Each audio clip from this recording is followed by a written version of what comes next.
Bienvenidos nuevamente a este su programa Opinión en Jaque. Para mí es un placer estar con ustedes. Soy el pastor Wilfredo Beltrán y me agrada muchísimo continuar con esta serie de cómo hacer teología.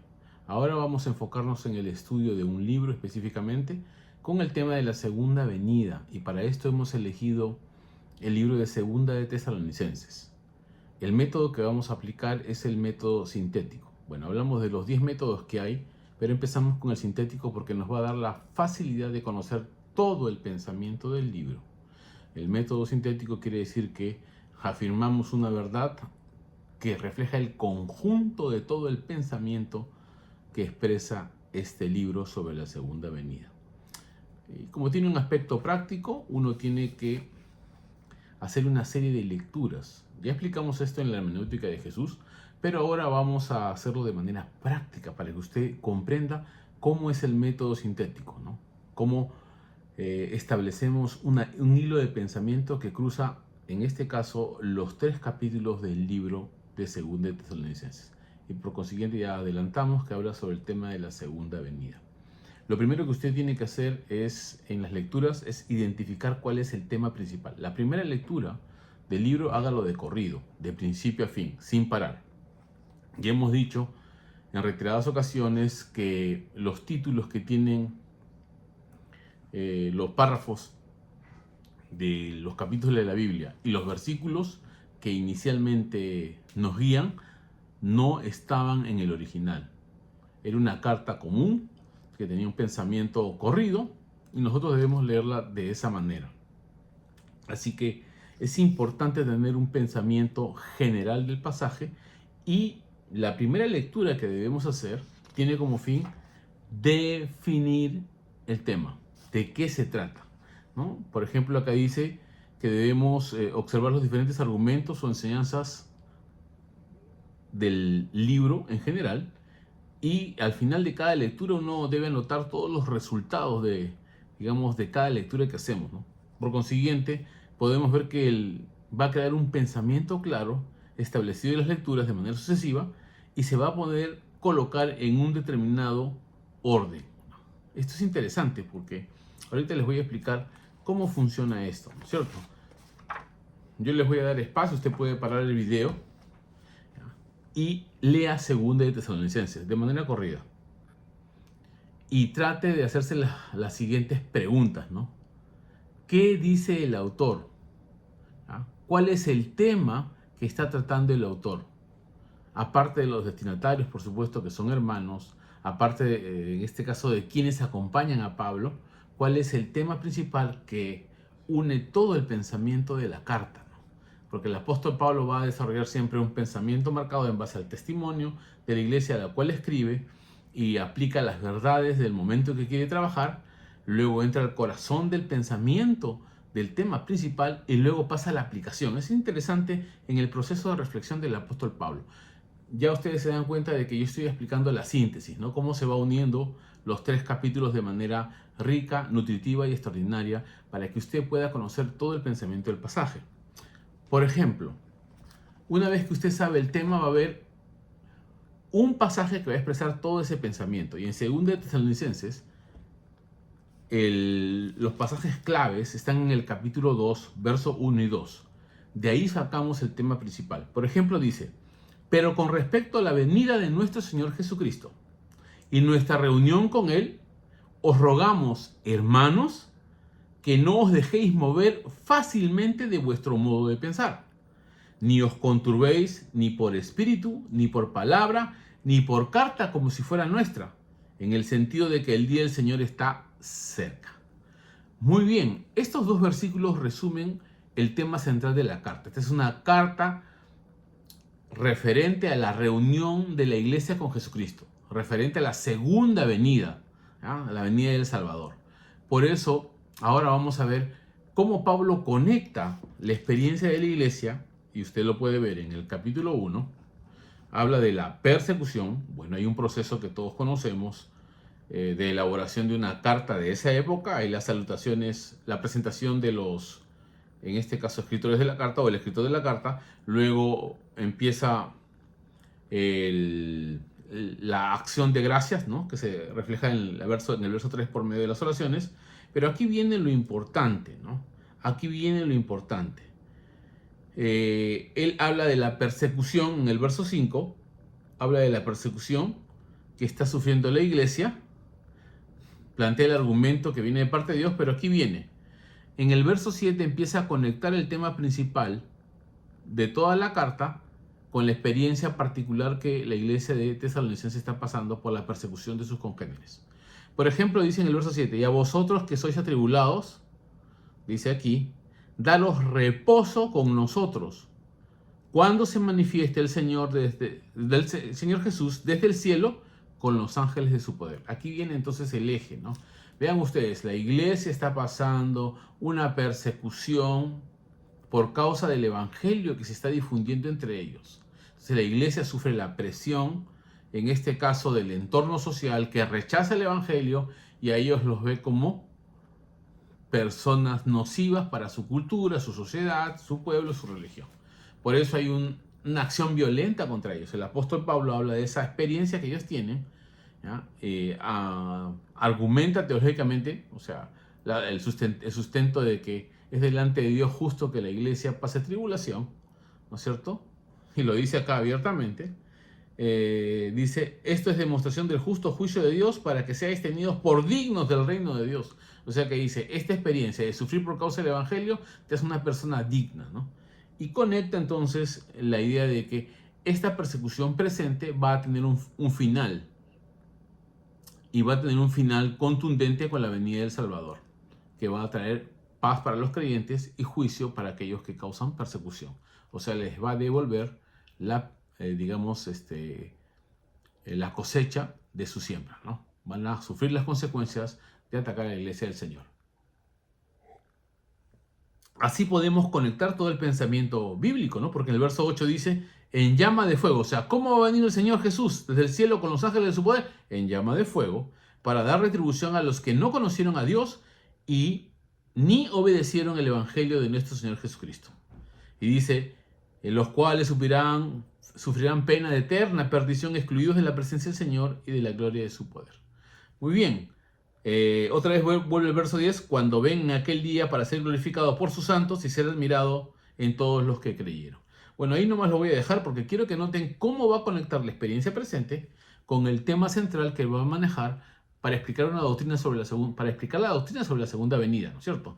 Hay un pensamiento que usted debe rescatar en la primera lectura. En la siguiente lectura, bueno, antes de seguir a la siguiente lectura, quiero enfatizar lo siguiente.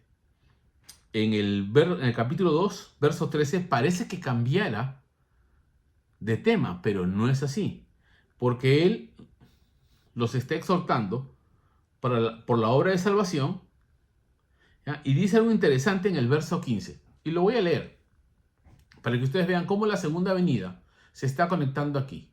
Primero, ustedes no deben moverse fácilmente del tema.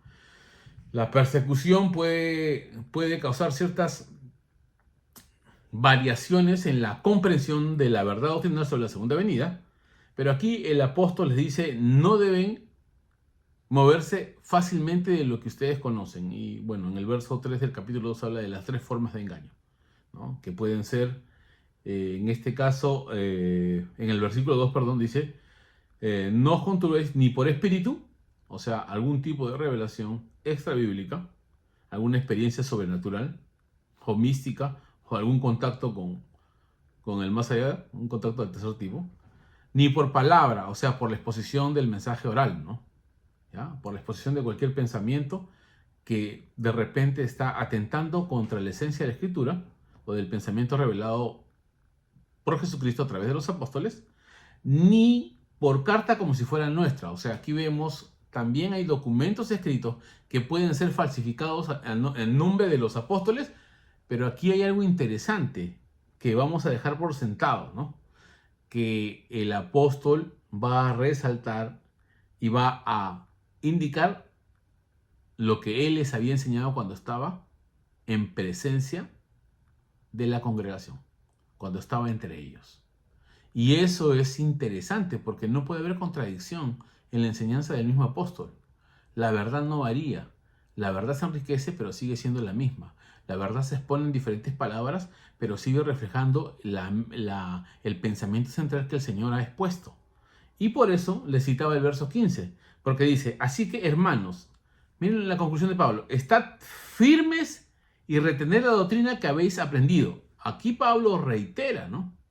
Dice, estad firmes y retened la doctrina que habéis aprendido, sea por palabra o por carta nuestra. Aquí el apóstol certifica que hay una correlación de pensamiento, hay una serie de pensamientos, hay una igualdad de pensamiento por los diferentes medios que ellos reciben el mensaje apostólico, ya sea por exposición oral, ¿no? Por un mensaje, digamos, público, ¿no? O por una carta certificada o garantizada que procede de la mano de un apóstol.